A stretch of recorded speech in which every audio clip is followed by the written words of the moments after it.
Assalamualaikum warahmatullahi wabarakatuh. Alhamdulillah. Waalaikumsalam warahmatullahi wabarakatuh. La haula wala quwata illa billah. Asyhadu an la ilaha illallah wa la syarikalah wa asyhadu anna Muhammadan abduhu wa rasuluh. Puji syukur kepada Allah Subhanahu wa taala yang telah memberikan rahmat dan hidayah kepada kita sekalian sehingga pada malam hari ini kita dapat berjumpa melalui udara akan melaksanakan kajian rutin bulanan yang insya Allah kita rutinkan. Salawat dan salam tak lupa kita selalu sanjungkan ke junjungan kita Nabi besar Muhammad Sallallahu Alaihi Wasallam. Mudah-mudahan kita semua Bapak Ibu sekalian dapat melaksanakan suri teladan yang telah diberikan sehingga kita dapat mengikuti ajaran, mengikuti perintah sehingga kita dapat masuk apa yang menjadi tujuan dari akhir hidup kita insya Allah. Baiklah, pada malam hari ini kita akan melaksanakan kajian rutin kita yaitu menjawab hadis arba'in. Insya Allah hadis yang ke-11 ya Ustaz ya? 12 sekarang. 12 ya. Hadis arba'in ke-12. Insya Allah meninggalkan hal yang tidak bermanfaat dan akan dibawakan oleh Ustaz kita, guru kita Ustaz Muhammad Harif Sanusi. Dan ada sesi tanya jawab nanti pada akhir kajian dan sebelum ditutup dengan doa. Nanti kajian kita tutup dengan doa, kita adakan jawab. Kemudian dilanjutkan dengan silaturahim, insya Allah kita bisa ngobrol. Sebelumnya marilah kita bacakan suratul Fatihah untuk kita semua, sahabat-sahabat kita semua mudah-mudahan diberikan kesehatan dalam perlindungan Allah Subhanahu wa taala dan teman-teman kita yang sudah mendahului kita diampuni salah dan khilafnya, diterima di surganya Allah Subhanahu wa taala. Al-Fatihah. A'udzubillahi minasyaitonir rajim. Iyyaka na'budu wa iyyaka nasta'in. Shiratal ladzina an'amta 'alaihim ghairil maghdubi 'alaihim waladdallin. Amin amin ya rabbal alamin. Mari kita langsung mulai kajian kita dan silakan tafadhol Ustaz. Bismillahirrahmanirrahim. Alhamdulillahirabbil alamin. Allahumma shalli wa sallim ala sayidina Muhammadin al-Fatih lima ughliqa wa khatimi lima sabaqa nasiril haq bil haq wa hadi ila siratika mustaqim wa ala alihi haqqa qadrihi wa miqdarihil azim. Subhanaka la ilma lana illa ma 'allamtana innaka antal alimul hakim. Rabbi shrah li sadri wa yassir li amri wa hlul 'uqdatam min lisani yafqahu qawli. Allahumma inna na'udzubika min ilmin la yanfa wa qalbin la yakhsha wa nafsin la tasba wa du'ain la yustajab. Jamaah haji semua, sahabat haji yang dirahmati Allah Subhanahu wa taala, muhaikum jami'an di dalam Islam. Assalamualaikum warahmatullahi wabarakatuh. Waalaikumsalam warahmatullahi wabarakatuh. Segala puji bagi Allah atas semua nikmat yang sempurna yang Allah limpahkan kepada kita. Segala puji bagi Allah atas apapun keadaan yang menimpa kita. Salawat dan salam kita sampaikan kepada junjungan kita, kekasih kita semua, yang kita rindukan syafaatnya yang agung, Nabi dan Rasul terakhir Muhammad Sallallahu Alaihi Wasallam. Maha suci Allah tidaklah sampai ilmu kepada kita kecuali apa-apa yang Allah izinkan untuk sampai kepada kita. Mudah-mudahan kita berlindung kepada Allah dari hati yang tidak khusyuk, dari ilmu yang tidak manfaat. Dan mudah-mudahan kita semua senantiasa ada dalam penjagaan Allah yang sempurna lahir dan batin. Amin. Maka saya memberikan wasiat pada diri saya dan juga kepada sahabat haji semua, usikum wa nafsi bi taqwallah, bertakwalah kepada Allah Subhanahu wa taala. Mudah-mudahan kita bisa hidup dalam kewaspadaan, dalam kehati-hatian atas setiap sikap, perkataan, perbuatan, agar semuanya ada dalam bimbingan dari Allah dan Rasul Muhammad sallallahu alaihi wasallam. Dan mudah-mudahan Allah memaafkan, juga mengampuni setiap khilaf, setiap salah yang kita lakukan, dan kita insya Allah bertobat kepada Allah, memperbaikinya, dan berlari kepada Allah Subhanahu wa ta'ala. Terima kasih, jazakumullah atas kehadiran sahabat haji semua, Bapak Haji Sukirno dan keluarga, Pak Haji Joni sekeluarga, Pak Haji Beni sekeluarga. Alhamdulillah Pak Puji sekeluarga sudah tidak pakai masker lagi, alhamdulillah. Keluarga, Alhamdulillah. ya, Pak Haji Fajar sekeluarga, juga Pak Haji Linda sekeluarga, juga Pak Haji Hari sekeluarga, dan Bu Haji Agustini sekeluarga, dan Pak Haji Setiawan. Mudah-mudahan kita semua senantiasa ada dalam rahmat kasih sayang Allah Subhanahu wa ta'ala. Amin. Amin. Allah, kita melanjutkan hadis yang ke-12 ya. Baik, dan mari kita sama-sama bacakan hadisnya supaya Allah Subhanahu wa ta'ala memberkahi kecintaan kita kepada Rasul Sallallahu Alaihi Wasallam dengan membacakan hadisnya, karena Rasul SAW lah yang pertama kali mengucapkan kalimat ini, dan sekian juta bahkan miliar boleh jadi kaum muslimin mengulang-ulang perkataan Rasul Sallallahu Alaihi Wasallam, perkataan yang paling benar, perkataan yang paling jelas petunjuknya, dan kita pada malam hari ini membahas perkataan yang paling benar, yang paling lurus itu dari Rasul Muhammad Sallallahu Alaihi Wasallam. Mari kita sama-sama bacakan. Bismillahirrahmanirrahim. Bismillahirrahmanirrahim. Hurairah radhiyallahu anhu. An Abi Hurairah radhiyallahu anhu. Qala Qala Rasulullah sallallahu alaihi wasallam. Qala Rasulullah alaihi wasallam. Min husnil islamil mar'i Min husnil islamil mar'i tarkuhu ma la ya'nihi. Hadisun hasanun Rawahu Tirmidzi wa ghairuhu hakadza.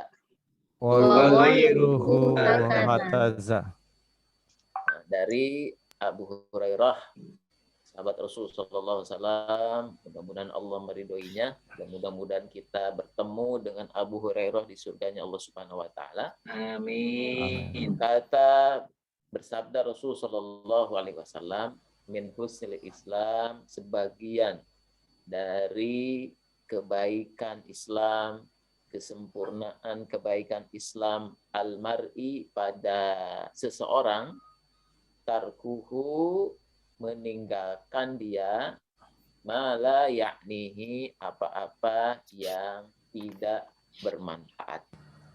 Hadisun hasanun, hadis hasan, Ruwahu Tirmidzi, diriwayatkan oleh Tirmidzi wa ghairuha hakadza, dan juga hadis-hadis yang serupa dengan ini. Ini hadis yang ke-12 yang berbicara tentang bagaimana seorang mencapai derajat kesempurnaan kebaikan Islam itu, salah satu tandanya adalah meninggalkan hal yang tidak bermanfaat, meninggalkan hal yang sia-sia. Bagaimana agar kita menjauh dari kesia-siaan? Ini mindset yang perlu kita pahami, bagaimana kita bisa menjauh dari kesia-siaan. Kalau sesuatu sia-sia, timbangan dalam Islam itu adalah maslahat dan mudarat. Jadi ada maslahat, ada mudarat. Maka dalam timbangan syariat ada satu aksioma bersama, ada satu kesepakatan bersama yang disebut dengan maqasidus syariah. Maksud-maksud, tujuan-tujuan hadirnya syariat, maqasidus syariah. Dan itu yang memuat kemaslahatan dari seluruh sistem yang Allah sampaikan kepada Rasulullah SAW yang kita namakan sebagai syariat Allah. Nah, termasuk juga hal yang paling sederhananya ketika kita melakukan vaksin, mesti yang ditimbang adalah sisi maslahat dan mudaratnya. Nah, sehingga dari situlah muncul 5 hukum, entah itu mubah, entah itu haram, entah itu halal, makruh, sunnah, dan lain sebagainya. Nah, salah satu kebaikan, kesempurnaan kebaikan seseorang dan meninggalkan yang sia-sia. Nah, pertanyaannya bagaimana kita bisa menjauh dari kesia-siaan dalam hidup ini. Nah, ada beberapa mindset ya, sikap pikir kita supaya kita terjauh dari kesia-siaan. Yang pertama, supaya hidup kita tidak sia-sia. Yang pertama, supaya menjauh dari hal yang tidak bermanfaat sia-sia, yang pertama adalah bahwa waktu kita ini hanya sesaat. Ini dia. Itu. Jadi pertama, waktu kita sebentar banget. Sebentar banget. Dunia ini sebentar banget. Dan belum tentu juga sampai di usia 50 tahun, 60 tahun. Terbukti jamaah haji pekan yang lalu, jamaah haji tahun 2009, ketua rombongannya, kalau di sini ketua rombongannya ada Pak Haji Kirno, Pak Fajar. Ketua rombongan haji tahun 2009, pekan yang lalu meninggal dunia. Meninggal dunia, padahal masih sapa-sapa di grup WhatsApp-nya. Tiba-tiba kita mendengar kabar meninggal dunia. Maka orang yang paham waktu kita terbatas dan tidak tahu kapan jatah waktu kita, maka ini dorongan mindset seperti ini akan membuat orang tuh menjauhi kesia-siaan. Karena waktu itu nggak bisa diperbaharui, nggak bisa diganti, nggak bisa diulang. 1 detik lewat ya sudah. Makanya orang itu terhindar sia-sia kalau mau bicara, aduh ini bicara apa nih, bicaranya manfaat atau enggak. Mau berjalan ke satu tempat ini manfaat atau enggak. Kenapa? Karena waktunya berharga banget. Dan ini yang mesti kita sama-sama pahami bahwa waktu itu betul-betul sangat-sangat mahal.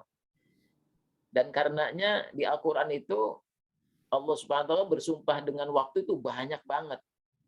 Mulai dari walail, wanahar, waduha, demi matahari, demi malam, demi siang, wal asri, wadahar. Jangan semua dimensi waktu itu diingat-ingat terus. Maka orang yang paham hidup itu sebentar-sementara, sesaat, dia akan betul-betul all out. Dia akan mujahadah, dia akan massive action, dia akan totalitas. Kenapa? Waktu saya sebentar nih untuk nabung kehidupan akhirat. Waktu saya sebentar banget. Nah, ini yang betul-betul diselami para sahabat Rasul Shallallahu Alaihi Wasallam, sehingga mereka itu betul-betul giat betul hidupnya, giat betul. Nah, ini yang juga terjadi ketika orang tidak paham waktu, biasanya berbahan. Lihatlah anak-anak remaja, anak-anak kita yang belum punya mindset berharganya waktu, maka yang ada adalah main game 1 jam, 2 jam, 3 jam, rebahan, santuy, woles, dan lain sebagainya. Kenapa? Karena konsep waktunya belum terpatri. Demikian pula orang yang na'udzubillah sudah lebih dari 40 tahun, santai-santai saja, gitu kan. Tidak menabung untuk kehidupan akhirat. Kenapa? Karena nggak sadar waktu. Dan pada hari ini akhirnya orang berbondong-bondong sadar betul bahwa kematian itu dekat. Gitu.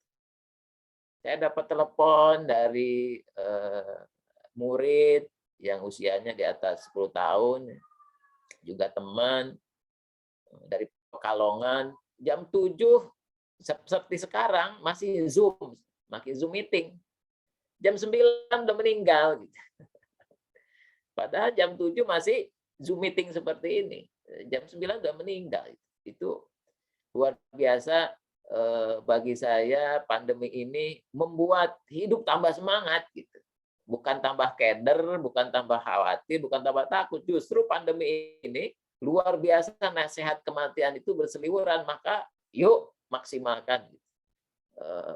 Kenapa? Karena waktu kita memang sesaat di dunia ini. Sesaat saja, sebentar saja.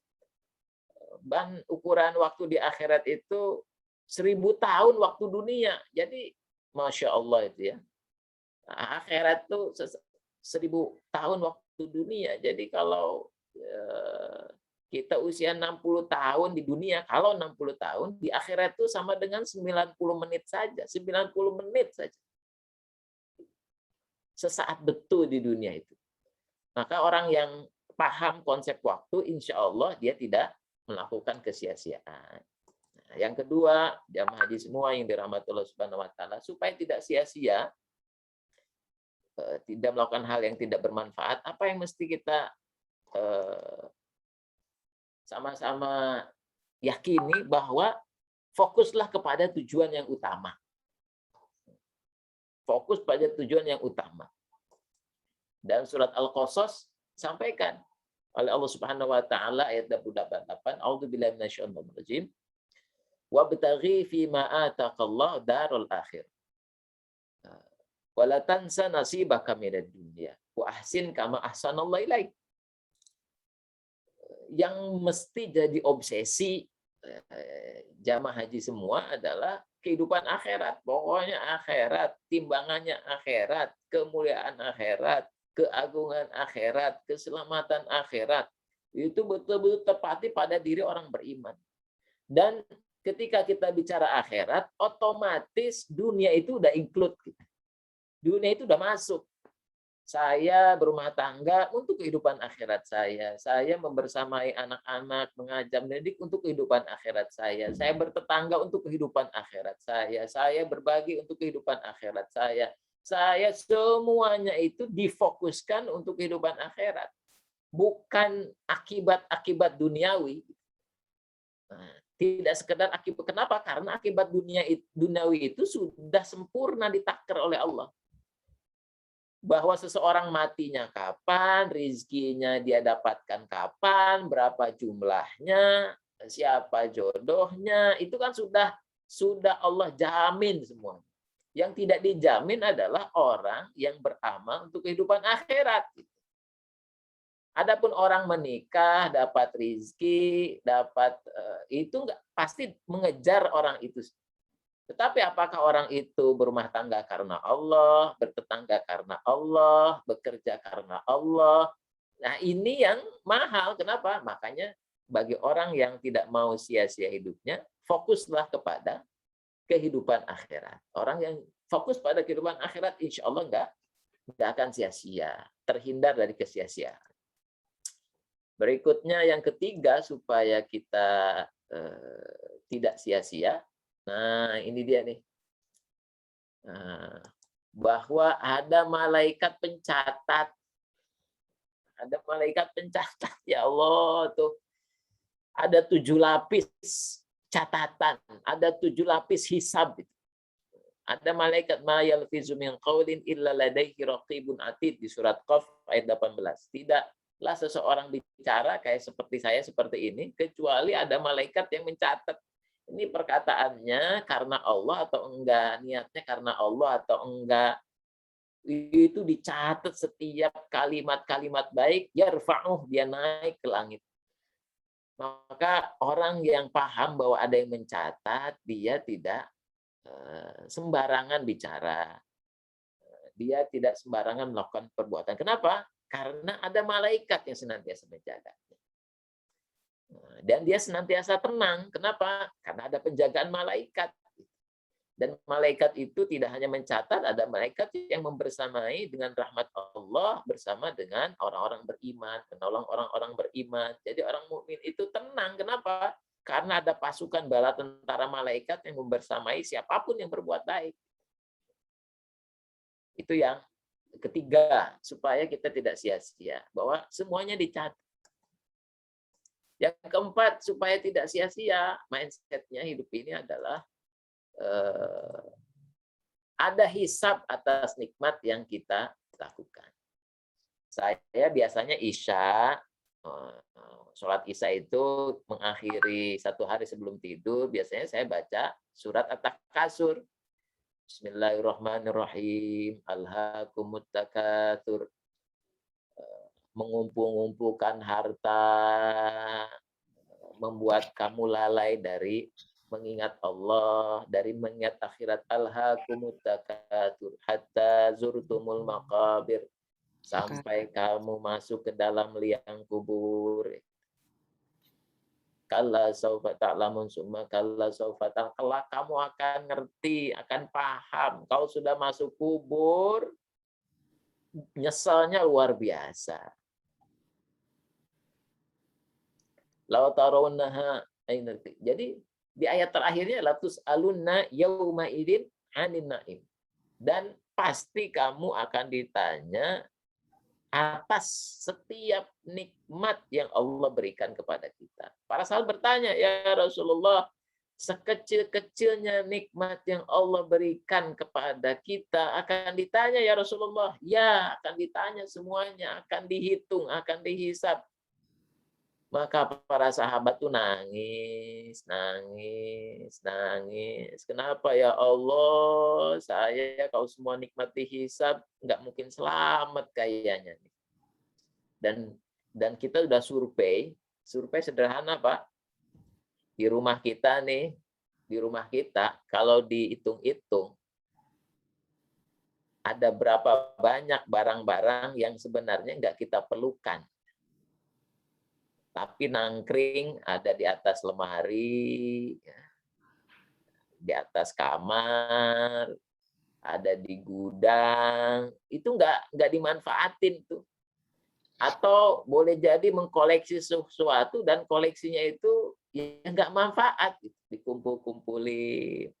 Dan ketika disurvei ke para santri, waduh semuanya bicara tuh, waduh saya tuh barang ini, barang itu, barang ini, barang itu mau dikasih sayang katanya. Sayang, ini ada kenangannya, ini ada ceritanya, ini ada peristiwanya. Ya Allah, padahal nanti di yaumil akhir itu barang ditanya, ini udah dimanfaatin atau belum? Ini udah dimaksimalkan atau belum? Ini pemakaiannya udah optimum atau belum?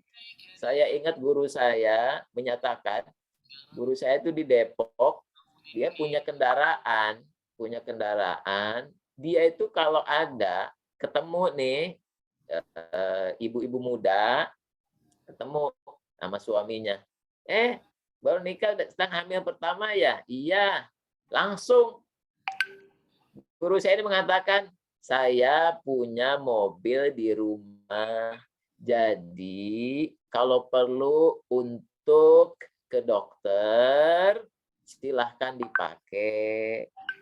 Nggak usah izin lagi, pakai saja mobil saya. Kalau nanti pas saat 9 bulan keadaan darurat, tolong gunakan mobil saya, jangan sungkan. Karena dia tahu pengantin baru, boleh jadi ada yang masih ngontrak, khawatir punya kebutuhan, dia tawarkan itu supaya apa? Supaya mobil yang ada di garasi itu manfaat. Dia sampaikan kepada pengurus masjid, Pak, kalau ada kegiatan masjid, pengajian, butuh antar jemput Ustadz, tolong Pak ya, pakai mobil saya, saya akan siapkan bensinnya. Itu jauh sebelum diminta, itu dikasih tahu. Atau dengan tetangga, kadang kan tetangga ada yang pompa airnya kadang rusak gitu kan, pompa air rusak sehingga kadang ngambil air dari tetangga depan atau sampingnya. Jauh sebelum itu terjadi, Bapak harus menyampaikan kepada tetangga, Pak, kalau butuh air di depan tuh garasi saya, silakan ambil. Saya izinkan sekarang dan selamanya. Kalau Bapak ngambil air itu silahkan ambil, karena itu bukan milik saya. Saya hanya dititipi, itu milik Allah. Saya ambil dari tanah, punyanya Allah. Saya hanya dititipi. Oh, itu orang yang betul-betul ingin apa yang nempel pada dirinya berupa nikmat bisa optimum diberikan untuk Allah dan kehidupan akhirat.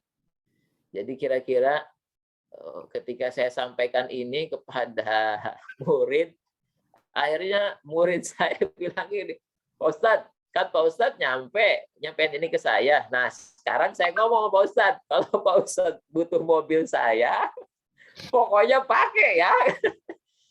Awas kalau enggak ini. Itu sampai diancam tuh sama murid tuh, pokok butuh mobil, saya anterin dimanapun. Nggak usah ini. Saya siapkan ito-nya semuanya. Ya, kok saya yang ini bukan buat saya, buat yang lain. Tapi itulah ya, ketika orang bersemangat tuh seperti itu. Jadi dia tahu bahwa setiap nikmat itu dihisab. Maka dia ingin setiap barangnya itu maksimal, optimal apa yang dititipi oleh Allah. Berikutnya, Bapak Ibu semua, supaya kita terjauh dari kesia-siaan, apa yang kita lakukan mindsetnya? Mindsetnya yang berikutnya adalah ini dia, kenali diri kita. Kenali diri kita. Ini penting. Kalau orang udah kenal dirinya, saya alhamdulillah pegiat konsep personality genetic Stephen. Saya mendapatkan pernyataan dari Imam Ali bin Abi Thalib. Tanda orang dihidayahi itu diberikan petunjuk. Satu yang disebut oleh Imam Ali adalah dia kenal dirinya. Yang kedua, Allah deraskan amal solehnya karena seseorang itu kenal dirinya. Jadi ternyata dalam konsep kepribadian genetik yang saya belajar di situ dan saya bersyukur banget, ternyata orang itu akan maksimal manfaat hidupnya kalau dia kenal dirinya. Dan sekian ratus orang yang saya tes, konsep Stephen ini, ada seorang bapak pegiat travel di daerah mana tuh, sekitar Duren Sawit sana, saya tes, saya bincang, usianya udah 50 tahun ke atas. Dia bersyukur banget. Oh iya Pak, ternyata saya ini seperti ini ya. Akhirnya sesuatu yang dulunya blank, tidak tahu, tidak paham, tidak ngerti, dia tahu, akhirnya dia bisa, oh ternyata saya ini manfaat yang Allah berikan kepada saya ini ya. Orang ketika kenal diri itu, insya Allah dia akan fokus kepada kekuatannya, sehingga kekuatan dan kelebihan ini membuat dia produktif. Jauh dari kesia-siaan. Oh dulu saya melakukan A, B, C, ya sia-sia dong Pak, dan sebagainya. Ya itulah perjalanan hidup seseorang yang belum mengenal dirinya. Jadi kenali diri, sehingga kita tahu amal apa yang paling terbaik yang bisa kita fokuskan. Yang berikutnya, supaya tidak sia-sia, nah ini dia, sibukkan dengan kebaikan.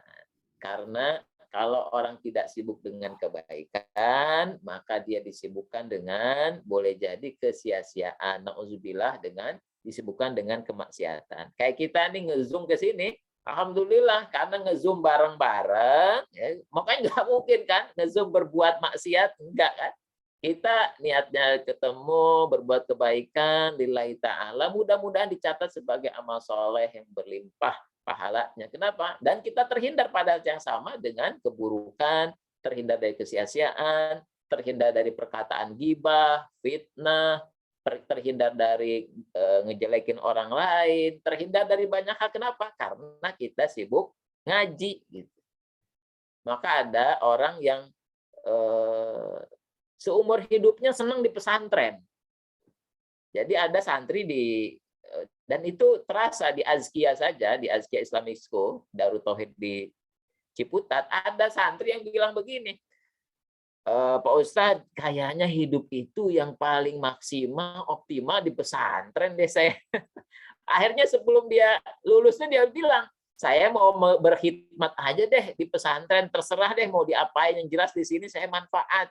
Saya bisa gosek WC, saya bisa rapiin masjid, saya bisa berbuat banyak hal. Kata dia itu masih usia SMP, SMA, dia sudah punya mindset seperti itu, bahwa saya di sini manfaat dibanding saya liburan di rumah. Misalkan ketika ada musim liburan, dia nggak mau pulang tuh, padahal liburan sebulan, nggak mau di pesantren aja. Kenapa? Karena dia ketika di luar ketemu teman-temannya di kampungnya, di daerahnya, banyak banget kesia-siaan, rebahan lah, main game, lebih baik di pesantren aja, katanya. Masya Allah, itu orang yang dihidayahi dengan kebaikan. Itu yang disampaikan. Berikutnya, yang disampaikan Bapak Ibu semua yang dirahmati Allah Subhanahu wa taala, mindset supaya kita jauh dari sia-sia.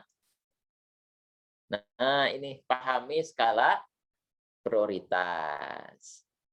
Mana yang paling utama? Nah, kalau Bapak Ibu semua mesti sudah paham nih ilmu manajemen. Ada yang urgent, ada yang penting. Nah, hidup kita mesti ada di skuadran yang kedua. Tidak diburu-buru, enaknya ada di zona alfa, zona tenang, ya kan?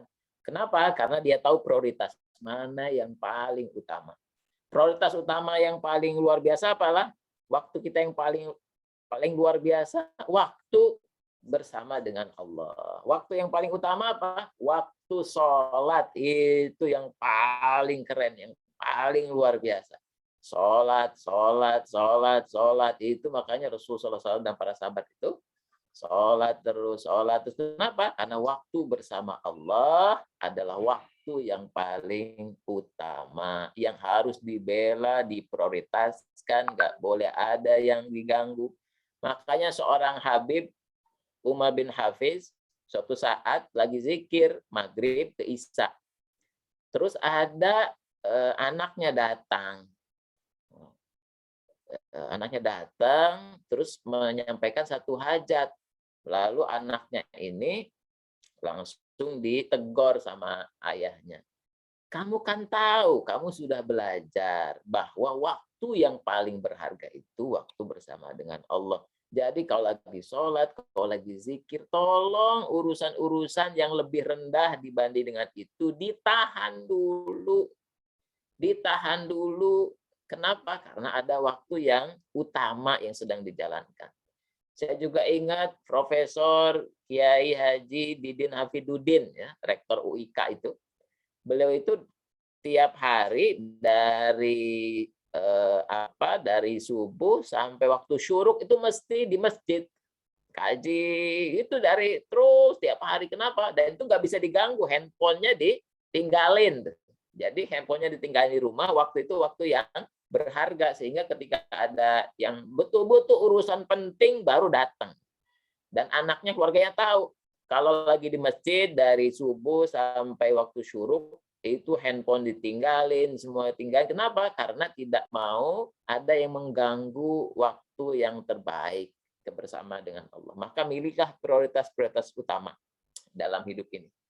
Bapak Ibu semua bisa tuliskan prioritas apa yang pertama, yang kedua, yang ketiga, sehingga kita bisa tahu, oh ini yang paling yang mesti didahulukan dalam hidup kita. Berikutnya, supaya jauh dari kesia-siaan, apa yang kita lakukan? Oke, itu yang ketujuh ya. Nah, sekarang kita masuk ke hal yang sia-sia itu modelnya bisa macam-macam. Bisa hati yang sia-sia, makanya ada kitab namanya Tanbihul Ghafilin, pengingat bagi mereka yang hidup dalam kesia-siaan. Bisa karena hatinya sia-sia, bisa karena jiwanya, yang berpikir sia-sia, yang merasakan sesuatu yang sia-sia, entah karena perbuatannya yang sia-sia, atau juga karena hartanya yang dia sia-siakan. Jadi bentuk-bentuk kesia-siaan itu bisa pada skala hati, bisa skala jiwa, bisa skala perbuatan, ataupun skala harta. Contohnya misalkan, tentunya petunjuk kesia-siaan ini satu, derajat kesia-siaan karena kekufuran. Kan kekufuran. Contohnya suatu saat Umar bin Khattab radhiyallahu an megang kitab Injil itu, dipegang kitab Injil itu, ketemu dengan Rasul Shallallahu Alaihi Wasallam. Wahai Umar, apa tuh di tangan kamu? Oh, ini kitab Injil. Maka Rasulullah SAW tidak menyenanginya. Dia mengatakan, wahai Umar, ketika kamu sudah mendapatkan Islam, kenapa juga masih baca-baca kitab Injil itu? Karena kebenarannya sudah ada. Karena ada orang yang justru fokus kepada hal-hal yang sifatnya kekufuran. Menelisik informasi tentang orang-orang kafir, belajar tentang pada orang-orang ilmu-ilmu tentang kekafiran dan kekufuran. Sama seperti Umar bin Khattab, itu ada bentuk-bentuk kesia-siaan. Juga kesia-siaan tentunya hidup yang sia-sia itu ada dalam kemaksiatan. Tentunya mudah-mudahan kita paham mana yang menjadi hal-hal yang tidak disukai, hal-hal yang dimakruhkan, hal-hal yang dirahmkan Allah Subhanahu wa taala. Dalam hadis-hadis sebelumnya kita sudah bahas ya, perkara-perkara haram, perkara-perkara syubhat, perkara-perkara makruh dan sebagainya. Yang berikutnya adalah sia-sia karena mubazir. Mubaziran, berlebih-lebihan dalam sesuatu, berlebihan dalam minum, berlebihan dalam makan, berlebihan memiliki sesuatu, berlebih-lebihan dalam apa saja, dalam tontonan, dalam kegiatan, dalam hobi. Mubazir itu bisa banyak hal. Juga keisrofan, makanya ada doa, Rabbana ighfir lana dzunubana wa israfana fi amrina. Ya Allah, ampuni dosa-dosa saya dan israf dalam urusan saya. Israf itu melakukan sesuatu yang tidak pas, tidak presisi sesuai dengan ilmu pengetahuan. Bisa kurang atau bisa lebih. Ada orang yang kelebihan lemak, buruk. Ada juga orang yang kekurangan lemak, buruk. Ada orang kelebihan gula, buruk. Ada orang kekurangan gula, buruk. Jadi yang disebut israf itu nggak boleh lebih, nggak boleh kurang. Mesti pas, tepat, presisi, seimbang, balance. Itu namanya tidak melakukan israf. Dan kita berdoa kepada Allah supaya semua urusan kita tidak israf. Dan yang terakhir, Bapak Ibu semua yang dirahmati Allah Subhanahu wa taala, tentunya supaya kita terjauh dari kesia-siaan, panduan kita adalah syariat. Ini ada beberapa ilmu yang perlu kita terus-menerus pelajari. Yang pertama adalah fiqh ahkam. Ini ilmu hukum, hukum syariat. Nah, ini mesti tuntas. Apa-apa yang kita lakukan mesti jelas hukumnya. Dan kita mengambil pendapat ijtihad dari ulama dari hukum yang kita sedang pelajari. Yang berikutnya namanya fikih muwazanat. Nah, hukum itu ada perbandingan hukum, mana yang lebih sahih, mana yang lebih hasan, mana dan sebagainya. Ini namanya fikih muwazanat. Ditimbang-timbang satu keputusan hukum, satu dalil, dan sebagainya. Berikutnya ada fikih prioritas.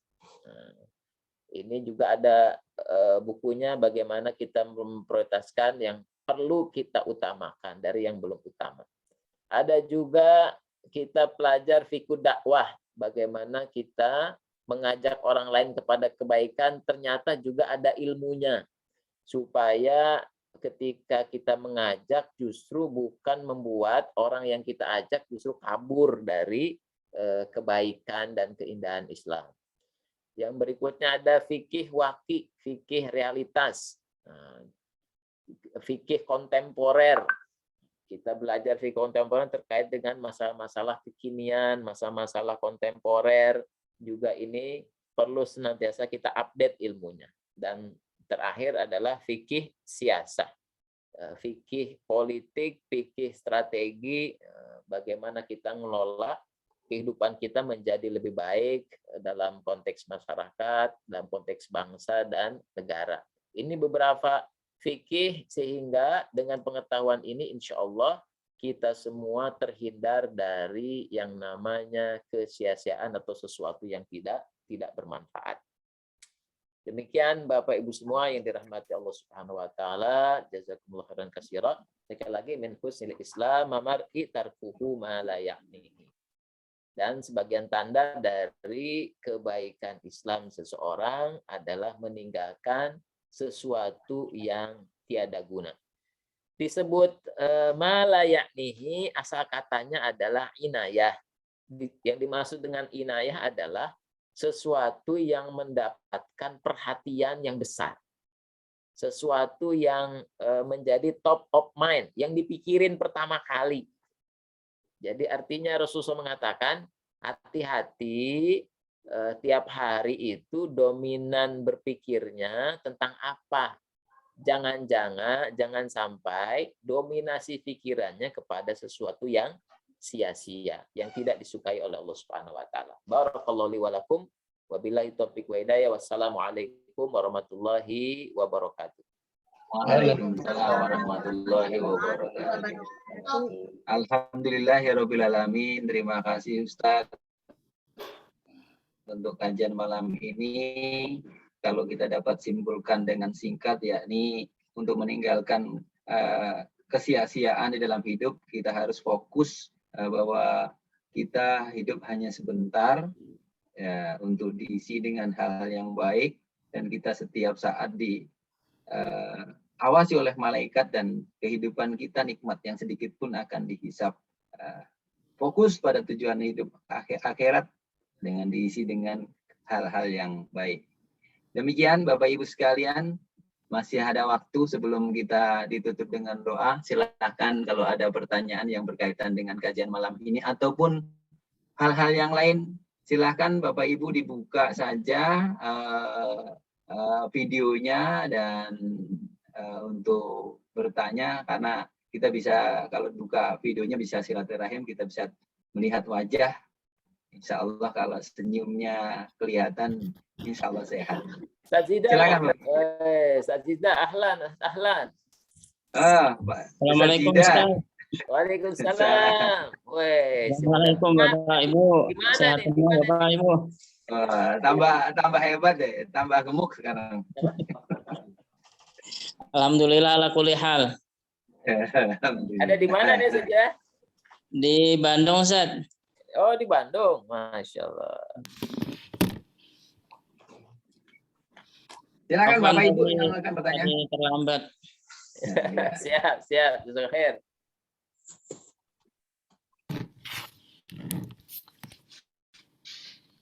Ada Pak Karnoto. Pak Karnoto. Halo Ustaz, izin bertanya. Ya. Sekali kan kadang kita tahu ilmunya gitu ya, dan pernah kajian juga sebelumnya juga, terus akhirnya diingatkan lagi dengan kajian berikutnya. Suaranya boleh dikeraskan Pak Karnoto. Sesekali kadang pernah belajar ilmu gitu ya, terus kemudian belum sempat terrealisasi dengan baik, terus dengan ilmu kemudian masih belum direalisasikan dengan baik gitu kan. Terus kadang akhirnya lupa dengan ilmu itu. Nah itu gimana Ustaz ya biar bisa bertahan ilmu itu dan Ya. Jadi satu, yang pertama yang tadi saya sampaikan, pertama dimensi waktunya. Dimensi waktu yang kita isi berkah atau tidak. Berkah yang dimaksud adalah diisi dengan satu yang benar, oh checklist, ini udah benar. Yang kedua, diisi dengan sesuatu yang baik, oh ini udah oke. Yang berikutnya diisi dengan sesuatu yang kualitas keindahannya lebih tinggi, oh oke gitu kan. Yang diisi dengan sesuatu yang menuju kepada izah kaum muslimin, oke. Nah, di checklist tuh kebenaran, kebaikan, keindahan, dan kemuliaan. Nah, berikutnya terkait dengan ilmu, kita kan banyak dapat ilmu. Kayak saya saja, dulu pernah ngajar Quran, ya kan? Pernah ngajar Quran tuh alif aba fataba, pernah punya sistem cara membaca Quran cepat. Juga sedikit-sedikit paham bahasa Arab, berarti punya amanah ngajarin bahasa Arab. Kuliah akuntansi, paham keuangan. Terus pernah, jadi kita ini dalam hidup ini kan banyak dikasih ilmu gitu ya, dikasih ilmu. Akhirnya kita memilih kira-kira ilmu apa yang paling punya bobot untuk kehidupan akhirat kita. Nah, ilmu apa yang punya bobotnya paling tinggi untuk kehidupan akhirat kita, dan pada saat yang sama memang itu potensi terbaik kita. Dan itu biasanya orang tuh galau di situ, Pak. Karena banyak yang saya temui usia 40 tahun, 50 tahun. Orang kadang galau dengan dirinya sendiri gitu. Kenapa? Karena dia bertanya, sebenarnya kemampuan terbaik saya itu di mana dan cara mengelolanya seperti apa? Karena pertama kenal diri untuk tahu mana kekuatannya. Yang kedua adalah cara ngelolanya gimana jalannya. Nah, kalau orang udah ketemu dirinya dan cara ngelolanya, maka insya Allah yang ketiga yang disampaikan oleh Imam Ali bin Abi Thalib, maka Allah akan merahmati hidupnya. Maksudnya merahmati hidupnya itu adalah dia itu betul-betul mudah berbuat baik. Jadi lempeng, lurus, mudah, semangat. Itu yang terjadi. Nah, kalau orang tuh nggak ketemu tiga ini, kata Imam Ali bin Abi Thalib, hidupnya tandanya apa? Tandanya galau gitu biasanya. Galau, aduh ini apa ya? Aduh, galau aja gitu. Tapi kalau orang udah ketemu, kalau bahasa Al-Quran itu, setelah orang itu taat kepada Allah, menjadi seorang abdi Allah, berikutnya yang mesti kita tahu pada diri kita semua adalah, termasuk anak-anak kita, adalah kira-kira peran kekhalifahan saya di bumi ini apa? Waktu kemarin saya tes Steven itu dengan Bapak, saya tes tuh. Dia curhat, kenapa? Karena dia punya bisnis travel, umroh dan haji, 2 tahun pandemi ini kan, Masya Allah, terjun bebas itu. Dan dia sampaikan, saya ya Allah punya uang di Turki sekian, punya amanah hutang sekian, ya Allah, itu artinya di bisnisnya itu. Maka dia lakukan tes itu untuk kenal dirinya. Saya sampaikan, oh Pak, ini Pak, kekuatan Bapak. Oh pantesan saya dulu bisnisnya ini ketahuan tuh akhirnya. Berikutnya yang dia lakukan, tadi tahu jalannya. Terus akhirnya dia bilang, kalau saya aja ketemu anak-anak saya tes, akhirnya anaknya dipanggilin tuh, yang dari pesantren yang dari kuliah kan WFA semua, ini semua kumpul Bapak, semuanya tes aja. Lalu saya lakukan tes anak-anaknya, terus anaknya protes. Tadinya kan anaknya nggak mau tes, terus akhirnya dites. Terus anaknya, Bapak sih nggak bilang-bilang, kenapa nggak tes dari dulu? Saya kan sekarang udah semester ke-7. Jadi saya udah semester 7 dan dulu salah jurusan, kenapa nggak dari dulu tes ini? Nah, jadi itu pentingnya orang kenal diri supaya dia akhirnya jadi produktif dengan ilmunya. Nah, kadang kita mendapatkan ilmu yang ilmu itu sebenarnya enggak kompatibel banget dengan kelebihan kita, sehingga akhirnya waktu tenaga kita belajar ilmu itu jadi sia-sia. Karena orang tua zaman sekarang itu semua anak kan dijejali kursus A, B, C, D, E, F, G. Padahal itu nggak kepake kalau tidak kompatibel dengan dirinya sendiri. Nah, itu yang terjadi pada saya bersamai orang tua itu. Ada anak yang dijejali semuanya kursus. Waktu itu tes di mana, di Serpong. Akhirnya anaknya stres, orang tuanya stres. Ternyata karena si anaknya, si orang tuanya nggak tahu mana yang paling cocok sesuai dengan diri anaknya. Demikian pula kita, Pak. Kadang kita dikasih banyak ilmu, maka frame-nya adalah satu, waktu kita berkah. Kedua, keberkahan itu tadi yang saya sampaikan, ini untuk mana yang lebih berbobot untuk kehidupan akhirat. Nah, mana yang berbobot buat akhirat. Makanya dalam Islam itu ada namanya amal-amal terbaik. Contoh misalkan sedekah. Sedekah yang terbaik kemana? Kalau dari segi jenis akadnya, wakaf yang terbaik. Kalau dari segi jenis penerimanya, mana yang terbaik? Yatim lebih baik. Kalau dari jenis kedekatan nasab kepada keluarga dekat, lebih baik. Kalau dari, nah itu kan butuh, namanya fikih muwazanat. Dari pilihan-pilihan amal soleh ini, mana yang prioritas? Misalkan kalau kita punya uang tiap bulan, itu mesti wakaf yang pertama. Kenapa? Karena dia terus-menerus mengalir walaupun kita meninggal dunia. Pokoknya harus wakaf. Wakaf. Kalau perlu, hartanya sebagian besar diwakafkan saja. Makanya saya titip pesan kepada para, biasanya kalau saya ngaji dengan orang yang sudah sepuh, itu Pak, nasihatin kepada anak-anak. Nah, Bapak nih punya harta, misalkan tanah 100 hektar misalkan. Izin sama anaknya, Nak, boleh nggak kalau setengahnya ayahmu wakafkan di jalan Allah. Setengahnya lagi diwariskan buat kalian. Diwakafkan ini buat bekal ayah dan sebagainya. Apalagi kalau wakafnya wakaf yang produktif. Itu luar biasa. Itulah konsep Islam terkait dengan kita tidak hanya dijauhkan dari hal yang sia-sia, tapi justru nyari amal terbaik. Nah, dalam hidup ini, amal yang terbaik kejar, amal yang terbaik kejar, itu yang kita lakukan.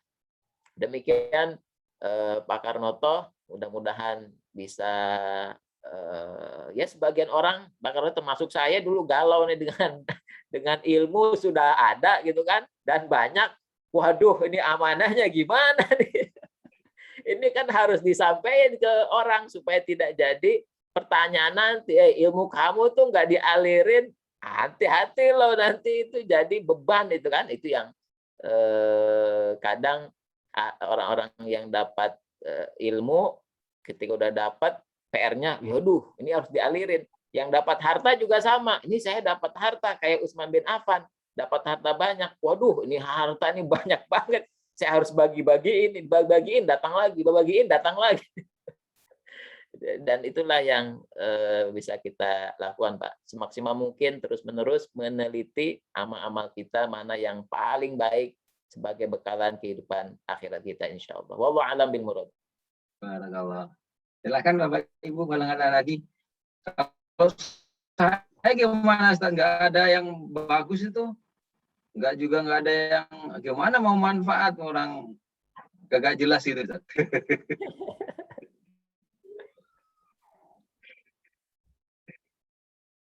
Silakan Bapak Ibu kalau ada pertanyaan lagi, masih ada waktu, mungkin berkaitan dengan kehidupan kita atau mungkin yang lain yang tidak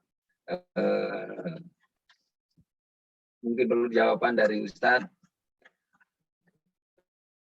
untuk ditanyakan, silahkan. Mungkin saya dulu kali, Ustaz. Silakan, Pak Haji Beni.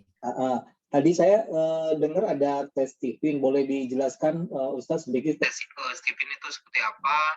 Terus bedanya dengan tes sidik jari atau yang sekarang kan lagi ini juga ya, lagi populer juga tes sidik jari kayak psikotes seperti itu. Bedanya apa? Kemudian yang kedua, kriteria sia-sia itu sebetulnya menurut siapa gitu? Apakah bisa menurut orang lain sia-sia tapi menurut kita itu bermanfaat, misalkan nambah imun dan sebagainya. Terus yang ketiga, kalau misalkan kita belum bisa gitu ya menjalankan sunnah, mungkin karena lingkungan kerja dan sebagainya tidak mendukung gitu ya, hukumnya seperti apa ya Ustadz ya? Apakah kita berdosa itu? Terima kasih Ustadz. Baik. Yang pertama, testifin ini sebenarnya bagian dari pencarian saya bertahun-tahun tuh Pak Benny. Saya mengkaji terkait dengan diri manusia itu sejak tertarik sejak SMA. Mengkaji itu kan. Akhirnya saya berdoa kepada Allah, ya Allah tunjukkan saya jalan supaya tahu orang itu bisa maksimal optimal di mana. Kenapa? Karena tujuan kita kan sederhana Pak Benny dan jamaah haji semua, bahwa Allah berfirman, wa idz qala rabbuka lil malaikati inni ja'ilun fil ardi khalifah. Bahwa setelah kita mengabdi kepada Allah siang dan malam, dan cara kita mengabdi, jalan kita mengabdi itu jadi khalifah. Nah, ketika jadi khalifah, pertanyaannya adalah peran kekhalifahan apa yang paling terbaik buat Pak Benny, dan pasti berbeda dengan saya. Pasti berbeda dengan Pak Kirno, pasti berbeda dengan Pak Puji. Juga beda dengan anak-anaknya Pak Benny. Jadi tiap orang itu sudah Allah titipkan satu potensi terbaik sebelum dititipkan kepada Pak Benny. Misalkan Pak Benny punya anak. Sebenarnya anak Pak Benny itu sudah punya potensi terbaiknya, yang disebut dengan keberperanan kekhalifahan itu. Maka Imam Al-Ghazali, ini salah satu yang saya dapatkan hasil kajian itu dari Imam Ghazali, mengatakan ketika mentafsiri surat Al-Insan ayat 1, a'udzubillahi minasyaitonir rajim, hal ata 'alal insani hinu minadh-dhahri lam yakun syai'an madhkura. Bukankah telah datang atas manusia satu masa yang pada waktu itu dia belum dikenali, belum ada wujudnya Haris Sanusi, belum ada darahnya, tulangnya, sarafnya, belum ada. Tetapi sesungguhnya para ulama menyampaikan, orang itu Allah ciptakan dan orang Allah sudah berikan kepadanya potensi terbaik. Yang kalau bahasa kitanya namanya fitrah. Nah, lalu fitrah seperti apa pada diri seseorang? Nah, itu yang saya doakan. Maka saya belajar ilmu psikologi, ketemu baca buku psikologi, baca buku para alim ulama, ketemu dengan istri lulusan psikologi, dan akhirnya ketemu dengan konsep Stephen. Waktu itu saya pakai konsep kepribadian Quran. Hanya itu advance lah, terlampau kompleks kepribadian Quran dan sudah dibahas oleh para ulama. Akhirnya nyari sesuatu yang lebih mudah, lebih simpel. Ketemulah dengan konsep Stephen, yang orangnya ketika menemukan konsep ini melakukan riadoh ruhani, riadoh spiritual untuk mendapatkan ilham ini. Makanya saya ketemu konsep ini, dan dalam pandangan saya pribadi, ini yang paling mendekati cara orang ketemu genetikanya. Dan genetika itu nggak berubah. Makanya saya terapkan pada anak saya umur 3 tahun. Punya 3 anak, itu Pak Benny dan sahabat haji semua, anak saya dengan kepribadian berbeda, hakul yakin dari mulai 3 tahun sampai sekarang usia 17 tahun, itu sesuai itu dengan personality genetiknya. Cara pilihan makannya, cara tidurnya, cara ngomongnya, pilihan-pilihan bukunya, pilihan gamenya, pilihan mainnya, semuanya itu sesuai dengan personality genetiknya, sehingga saya sebagai orang tuanya lebih mudah meneropong, mengarahkan, mengendalikan anak sesuai dengan dalam konteks syariat peran kekhalifahan terbaiknya. Dan itu jadi lebih happy gitu. Si anaknya happy, kitanya happy, dan itu bersifat genetik, nggak berubah gitu. Kenapa? Karena karena hadis pun menyatakan demikian. Allah itu sudah menentukan itu peran terbaik seseorang, dan Allah akan mudahkan orang itu sesuai jalan terbaik ke peran kekhalifahannya. Nah, dari situlah akhirnya saya terus-menerus melakukan kajian terkait dengan ini. Tentunya kajian ini spesial buat diri saya pribadi, dan juga spesial buat keluarga yang menjadi amanah gitu kan. Dan kalau memang ada waktu untuk dibagikan kepada orang lain, ada kesempatan, maka saya dengan senang hati berbagi seperti itu. Karena amanah kita kan yang paling utama, ku anfusakum wa ahlikum naro, jaga dirimu dan keluargamu dari api neraka. Itu yang pertama Pak Beni. Terkait dengan testing. Nanti feel free, saya senang sekali berdiskusi. Kenapa? Karena memang itu hal yang paling utama yang perlu diketahui oleh tiap orang. Apa peran kekhalifahan terbaiknya? Ada Umar bin Khattab, beda dengan Utsman bin Affan, beda dengan Abu Bakar As-Siddiq, beda dengan Abu Ubaidah Al-Jarrah, beda dengan Abu Darda, beda dengan Abu Hurairah. Semua sahabat itu punya kemampuan terbaik dan menemukan kemampuan terbaik di masa hidupnya. Dan saya hakul yakin para jamaah haji juga punya kemampuan terbaik. Nah, cuma masalahnya firm yakin dengan kemampuan terbaiknya atau masih galau. Kira-kira saya gimana ya? Dan itu akhirnya saya dengan istri jadi asik Pak Beni. Jadi asik kenapa? Karena istri dan saya akhirnya saling tahu, saling kenal. Apa potensi terbaiknya, juga sekaligus sisi yang mesti dijaga, sisi lemahnya gitu. Nah, itu yang dan konsep ini hanya ada di Indonesia Pak Beni dan sahabat haji semua. Konsepnya ditemukan oleh orang Indonesia, luar biasa sampai sekarang itu kan, Masya Allah, itu berkah banget, dan itu sesuai banget dengan konsep, kalau boleh disebut, psikologi Islam atau kitab-kitab ulama yang membahas tazkiyatun nafs. Itu kompatibel banget, yang belasan tahun saya mengkaji, menelaah itu semua. Yang kedua tadi Pak Haji Beni terkait, yang ketiga terkait dengan sunnah ya, sunnah. Jadi kan orang itu keutamaan dalilnya adalah satu, la yukallifullahu nafsan illa wus'aha.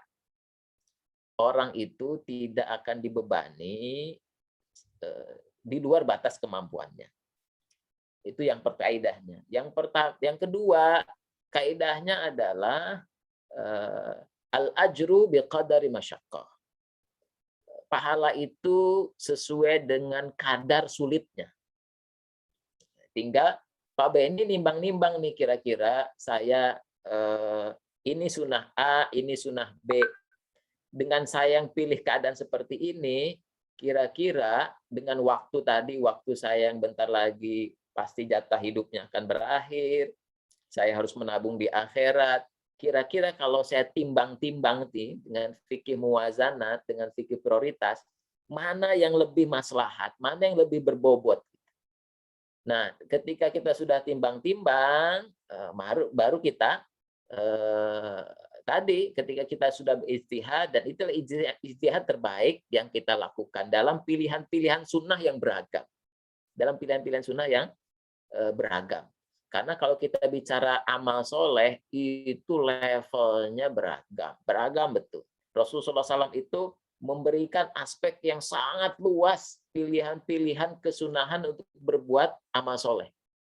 Sehingga kita sendiri yang akhirnya, dalam tanda petik, bingung karena banyaknya sunnah Rasulullah SAW. Sehingga waktu kita itu menjadi sangat sempit, sangat terbatas untuk menjalankan semua sunnah Rasul Muhammad SAW.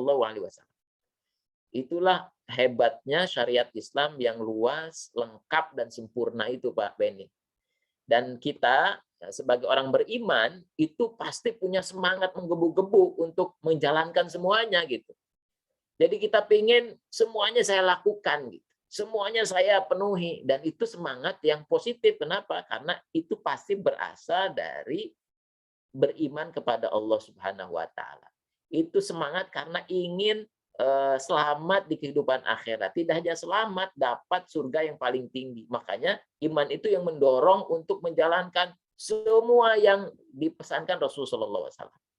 Tentunya sekali lagi, ini perlu ditimbang-timbang tadi dengan fikih hukum, fikih muwazanat, fikih prioritas, fikih dakwah, fikih wakif, fikih siasat, dan lain sebagainya.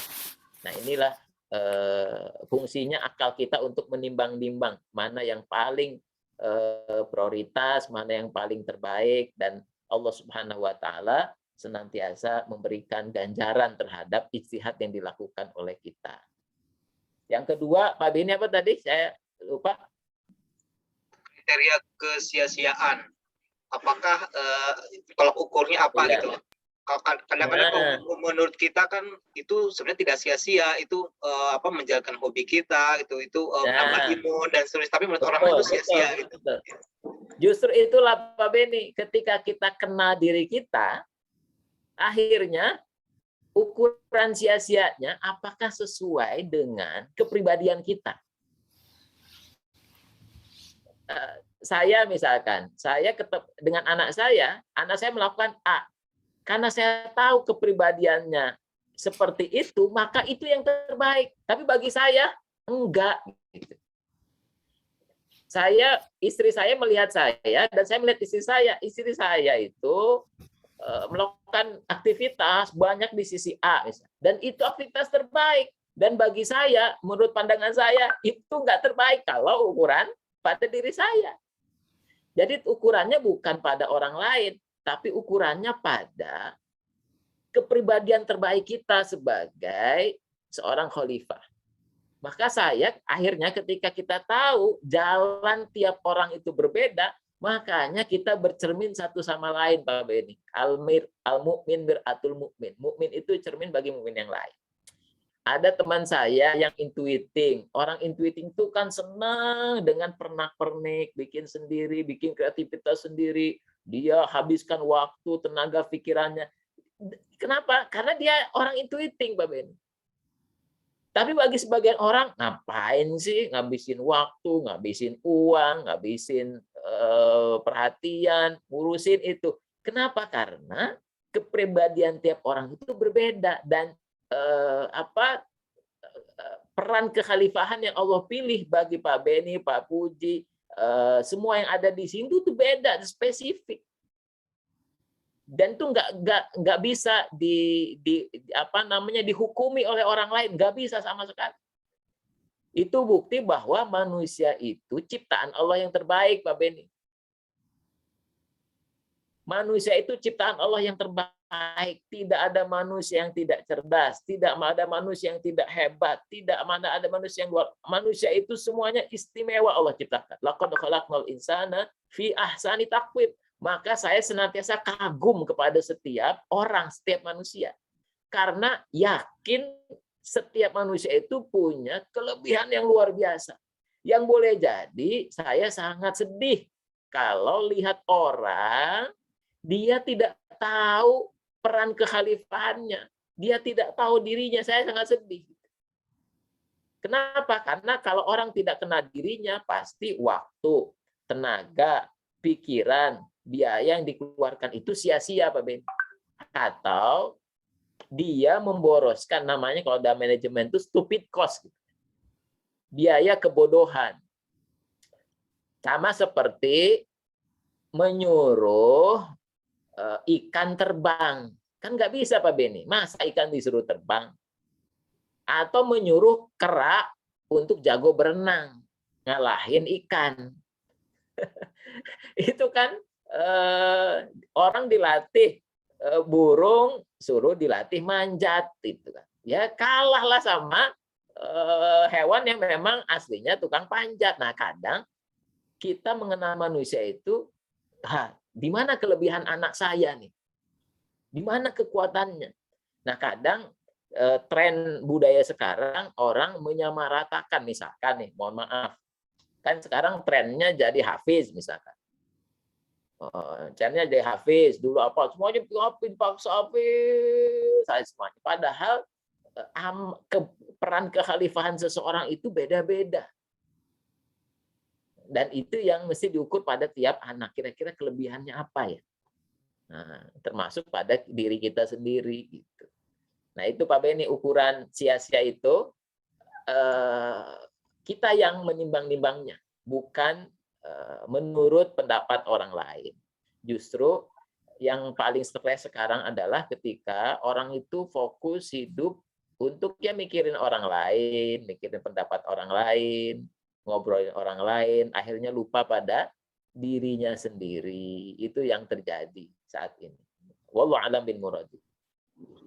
Baik, satu lagi mungkin dari Bapak Ibu, masih ada kesempatan 5 menit lagi sebelum ditutup dengan doa.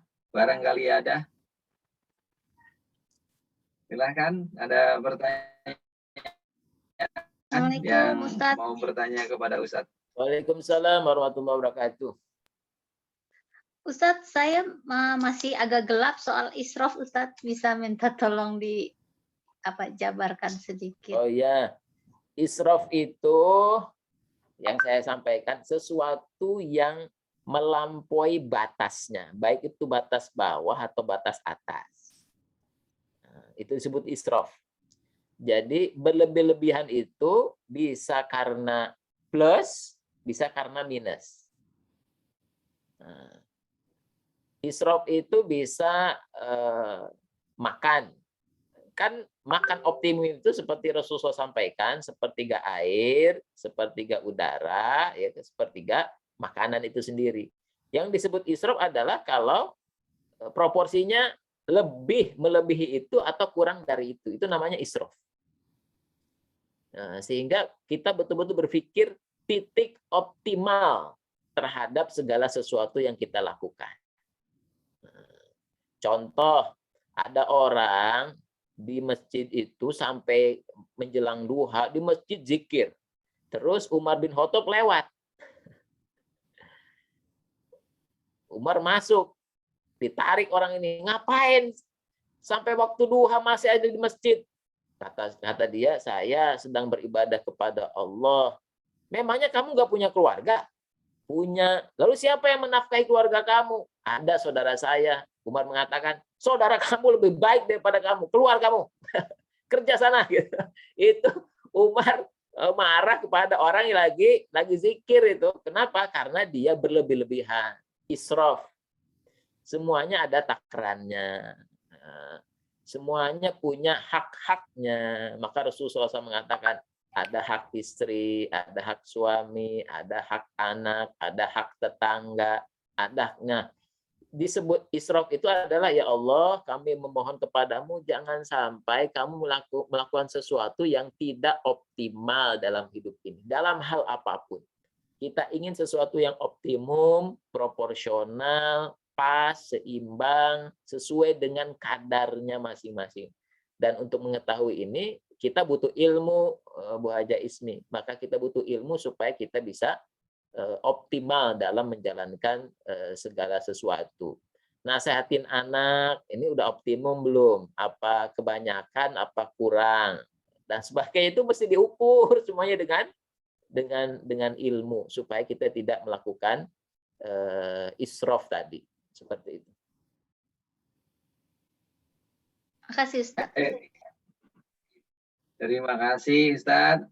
Bapak Ibu sekalian, terima kasih. Sebelumnya mari kita tutup, mohon izin Ustaz untuk dipimpin doa sebelum nanti kita lanjutkan dengan silaturahim. Silakan Ustaz. Astagfirullahaladzim, astagfirullahaladzim. Wahai Allah yang Maha Pengampun, ampuni segenap dosa dan kesalahan kami ya Allah. Wahai Allah, teriring salat dan salam kami kepada Rasul Muhammad sallallahu alaihi wasallam. Allahumma shalli wa sallim ala sayyidina Muhammad wa ala alihi washabihi ajmain.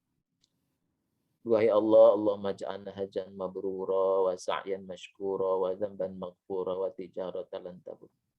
Duhai Allah, jadikan haji kami haji yang mabrur ya Allah. Jadikan sa'i kami sa'i yang kau syukuri ya Allah. Dan jadikanlah perdagangan kami perdagangan yang tiada merugi ya Allah. Karena kami berdagang untuk kehidupan akhirat kami ya Allah. Amin. Duhai Allah, ampunilah dosa kami dan dosa kedua orang tua kami.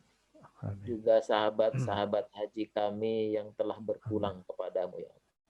Amin. Duhai Allah, teruntuk sahabat kami yang ada di sisimu ya Allah, yang berada di alam barzahmu ya Allah. Kami titip salam untuk mereka semua ya Allah. Lapangkan kuburnya ya Allah. Amin. Tempatkan di sisimu, di tempat Amin. yang terbaik ya Allah. Amin. Duhai Allah, kumpulkan kami sebagaimana Engkau kumpulkan kami bersama keluarga di dunia. Kumpulkan kami nanti di akhirat-Mu ya Allah. Dalam keadaan yang bahagia, dalam keadaan selamat, dalam rahmat kasih sayang-Mu ya Allah. Amin. Duhai Allah, kami tidak mengetahui kapan usia kami berakhir dalam kehidupan dunia ini ya Allah. Kami memohon kepadamu ya Allah, wafatkan kami dalam keadaan terbaik ya Allah.